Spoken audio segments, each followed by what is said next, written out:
What is going on, everyone? My name is Andy. Welcome back to another FPL video. The game has finally launched. We are able to make our FPL squads for the 2022-23 season. There is going to be content on this channel all season long and all throughout pre-season as well. So make sure you hit that subscribe button if you have not already. And I thought, what better way to kick off the content for this pre-season than to go through my first draft, right? I look at which players I really like, some which may or may not make the final squad, and what kind of formation I'm looking at as well, how many premiums, how many premium defenders as well. So we're going to chat about all in this video. If you enjoy it, give it a like, make sure to hit that subscribe button like I said, and let's jump into it. Okay, so let's kick off with the defense and goalkeepers as always. This is draft number 1, and I am in a 5-4-1 formation as it stands. Every single season, right, when the game launches, a lot of people kind of put 4 or 5 defenders into their drafts, and then slowly but surely, as we get towards the game week 1 deadline, a lot of people start moving back to like 3 at the back and like a 3-4-3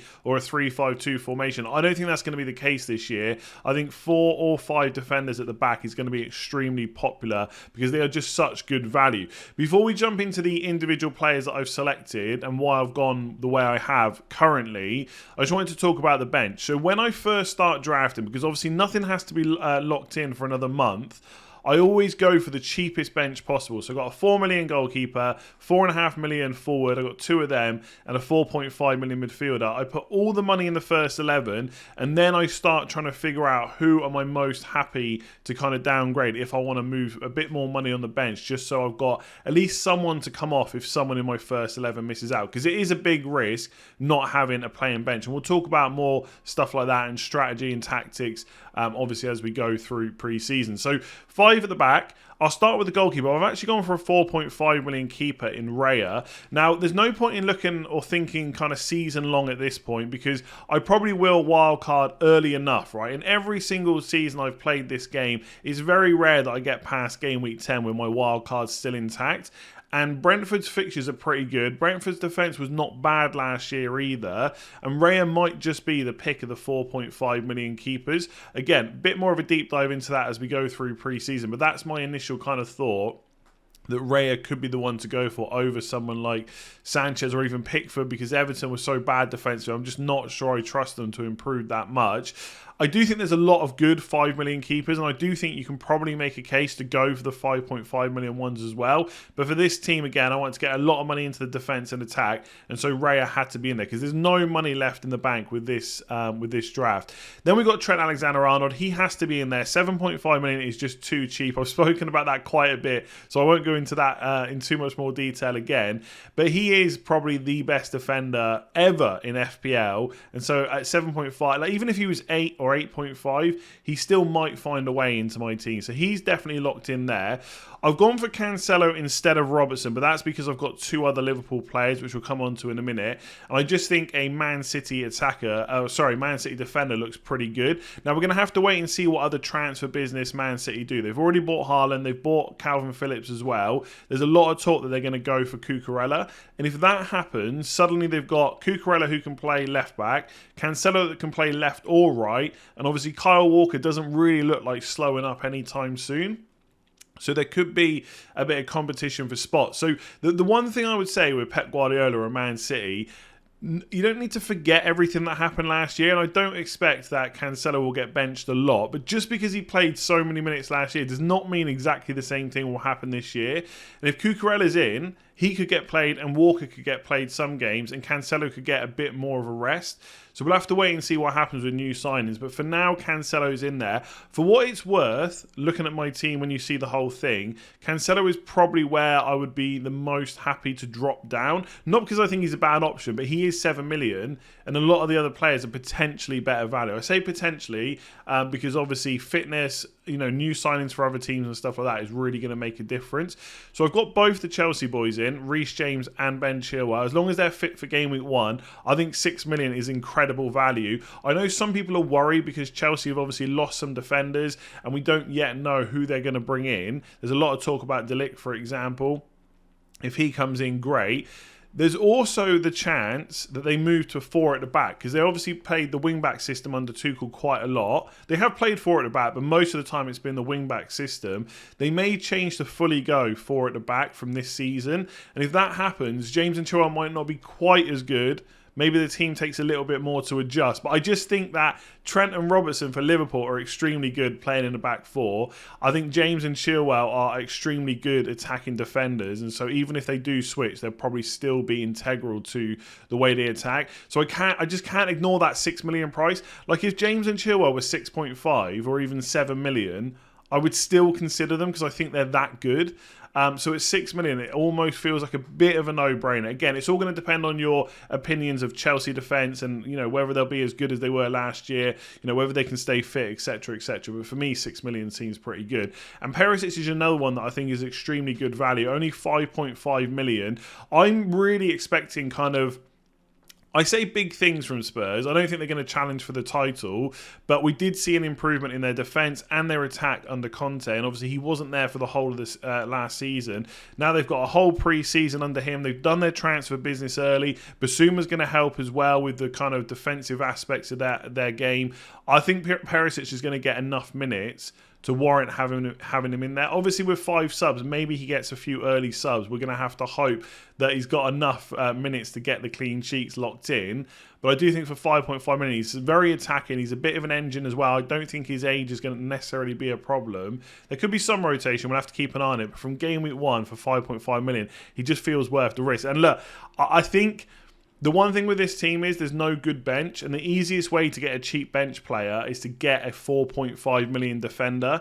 And if that's the case, I might have to move to 4 at the back, and I probably would drop Cancelo and go for another attacker. But right now, the 5 at the back just looks so good, and that's why I've gone for it straight away. Okay, so coming on to the midfield, let's get the easy one out of the way first, which is Mo Salah. I think unless he's injured, he will pretty much, like 99.99% sure, make my squad, right? Because he's just that good. I think him and Trent Alexander-Arnold are probably the only players that are absolutely locked in for game week 1, barring any injuries. They're just that good, they're that consistent, etc. I think Salah, even if he was more than 13 million, I would still consider him. And I know a lot of people are kind of put off by what happened at the end of last season after the African Cup of Nations. But although his output might not have been quite as good, his expected goals, expected assists was still really decent. He's going to have the summer off now ahead of game week 1. Interestingly as well, we don't need to worry about this right now, but he's also going to get the World Cup off. So he's going to have the summer off, be fresh for the first half of the season. Then he's going to have the World Cup off.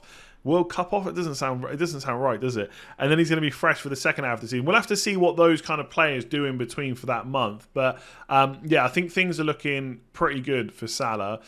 So yeah, he's going to be in my game week 1 squad. I want to talk about Neto and kind of Diaz and Saka as well, actually. Kind of the same point applies.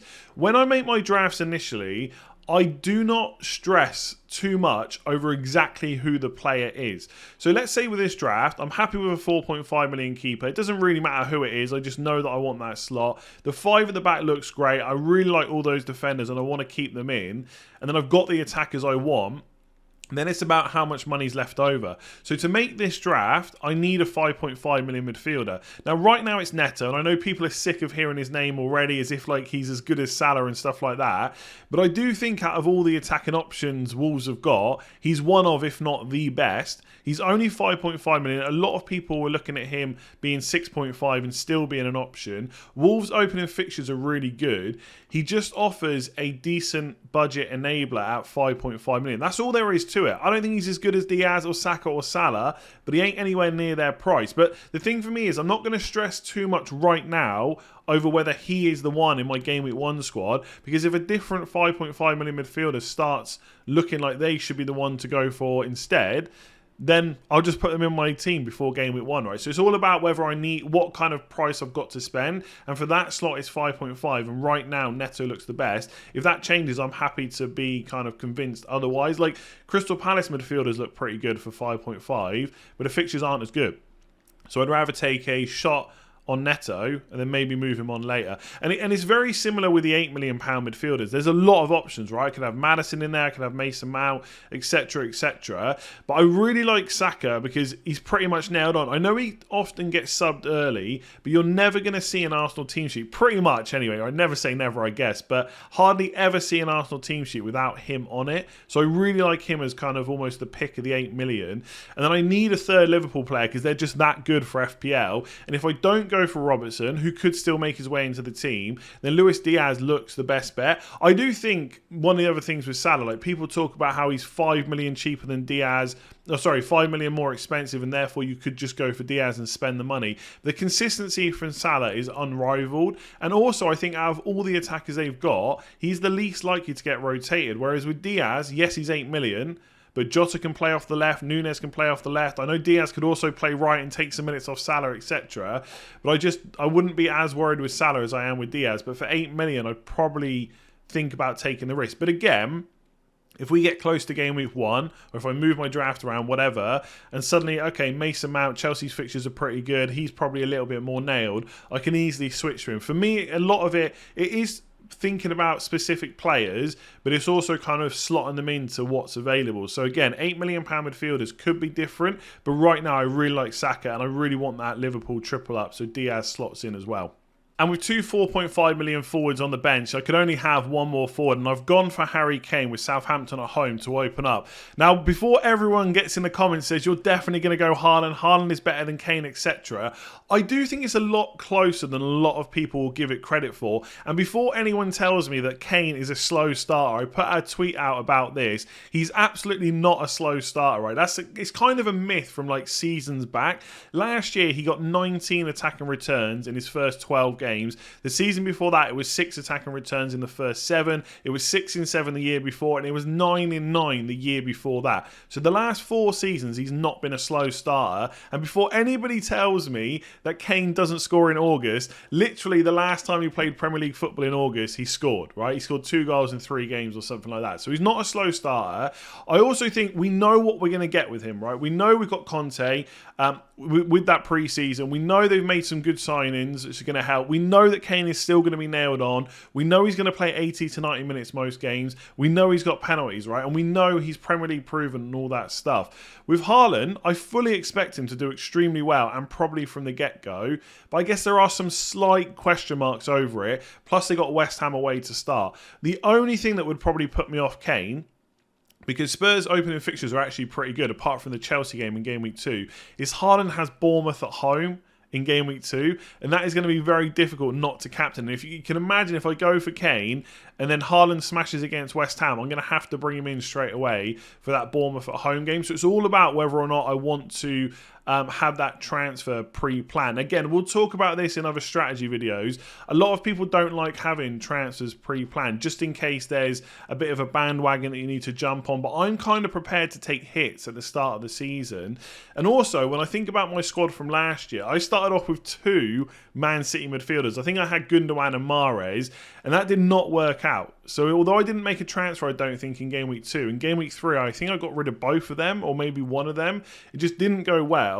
Whereas if I look at this squad right now, if all these players are not nailed on, but if they're all kind of in the first 11 and likely to start most games, then I'm not in that same situation where I'm going to be forced to make a transfer. And so if I lock in Kane to Haaland, then maybe even back again, that's possibly okay. I think back again would be a bit of an issue. I think if I go for Haaland, you then stick with him for a few weeks. But I don't know, there's just some... Right now, it's easy to say this when we're a month out from the launch, or from the FPL season actually starting. There's something about Harry Kane. I feel like because of how Son ended last year, everyone's going to overlook Kane.